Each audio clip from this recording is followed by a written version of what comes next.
Selamat pagi. Bagaimana kabarnya? Alhamdulillah baik. Sapa dulu yuk. Hai. Jadi cerita apa nih yang mau diceritakan kepada kami?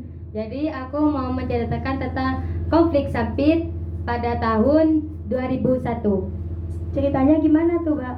Jadi konflik sempit adalah pecahnya kekerasan antar etnis di Indonesia yang dimulai pada bulan Februari 2001 dan berlangsung sepanjang tahun lamanya.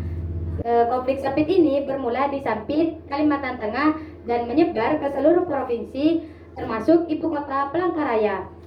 Konflik ini terjadi antara suku Dayak asli dan suku Madura migran dari Pulau Madura dan dilepas pantai Jawa. Asal mula konflik ini masih diperdebatkan, tetapi akhirnya mengakibatkan ratusan korban tewas, yang setidaknya 100 orang Madura kepalanya dipenggal. Ih, tragis banget ya. Ya.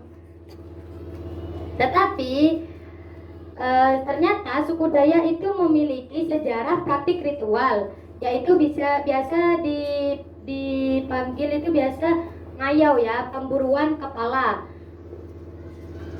Aku nggak tahu apa itu, pokoknya suku Dayak itu melakukan praktik ini kayak orang kesurupan gitu ya, meskipun dianggap musnah pada awal abad ke-20. Konflik ini bukanlah insiden yang terisolasi karena telah terjadi beberapa insiden sebelumnya antara suku Dayak dan suku Madura. Terakhir insiden yang paling besar itu pada bulan Desember 1996 hingga Januari 1997. Nah, ternyata Madura itu tiba di Sampit itu pada era ke 1930-an. Sampai-sampai hukum-hukum baru telah mengungkapkan bahwa orang Madura dapat mempengaruhi kontrol industri yang berada di Sampit itu, contohnya seperti perkebunan, penambangan dan juga pertanian.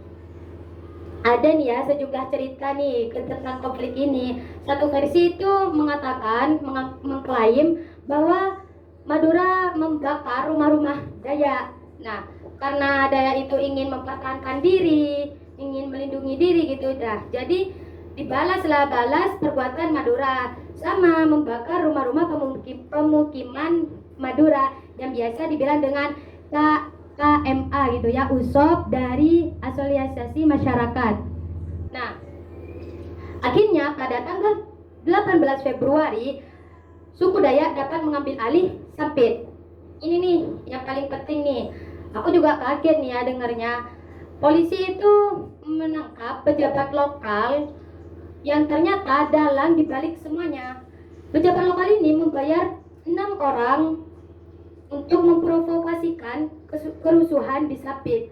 Nah, polisi ini juga menangkap sejumlah orang Dayak yang telah membunuh yang telah pembunuhan yang terjadi gitu.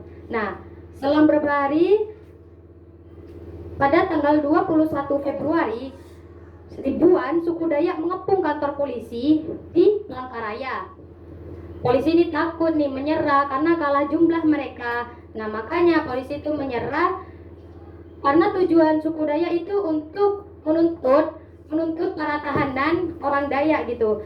Nah, dan pada akhirnya tanggal 28 Februari militer dapat membersihkan, mengembalikan orang-orang Dayak seperti orang-orang Dayak di jalanan dan memulihkan ketertiban seperti semula. Jadi, akhir dari konflik ini adalah mengevakuasi orang Madura, warga Madura, dan menangkap provokator, diikuti proses rekonsiliasi sosial dan budaya, serta membuat perjanjian perdamaian dan yang ditegaskan dengan pembangunan tugu perdamaian. Baik, itu saja yang saya ketahui di yang saya baca gitu. Jadi itulah cerita dari konflik Sampit teman-teman yang ada di Kalimantan. Sekian dari kami. Wassalamualaikum warahmatullahi wabarakatuh. Sampai jumpa.